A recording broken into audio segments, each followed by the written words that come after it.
But when it comes to like the high level people that can keep that under control, I have video after video that I can show of people that are sitting there calm as a cucumber in the passenger seat, answering questions. And it's the story, the cover story that blows it out of the water. Like they don't know the details of the cover story. And so then they start to become a little bit more nervous, where I start to see their heart, their chest is pounding, they're starting to breathe heavier because they're realizing that they don't have the answers for my questions. But prior to that, they were cool.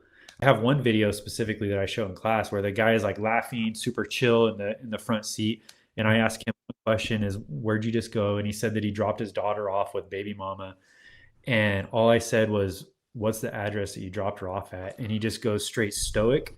His demeanor completely changed, and then he even says, "Fuck, you got me. I don't know." And it's like it was like done deal at that point. And it was two questions.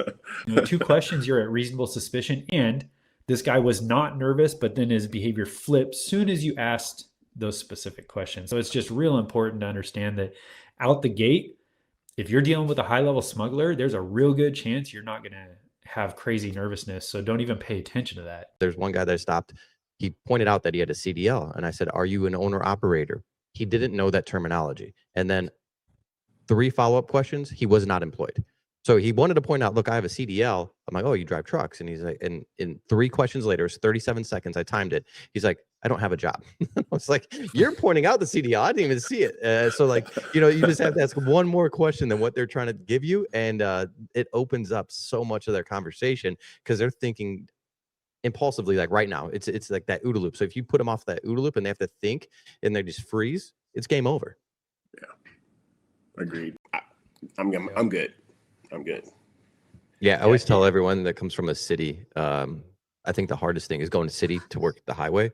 And I always tell people, I'm like, nicer cars, less occupants. Like that's just a formulation. Like just, all right. Yeah, I know it's the easy when you work in the city, what you're trying to do and maximize, occupancy so you can get warrants, guns, more people, more chances that you're going to get something out of a car. I was like, different mentality, different mindset on the highway. Look for nicer cars. You got to think these people are making all kinds of money. Like it's insane the amount of money. I think this is a great start to something cool.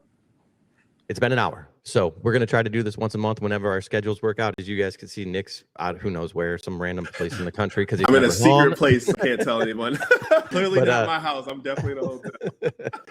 But yeah, so we're going to try to do it at least once a month, get together an hour. So if you guys have more questions, throw them up on any of the platforms, message us privately. And we'll definitely get to it next month. I think this is a great start to something cool. And then plus I get to talk to you guys. So it always makes it worth it.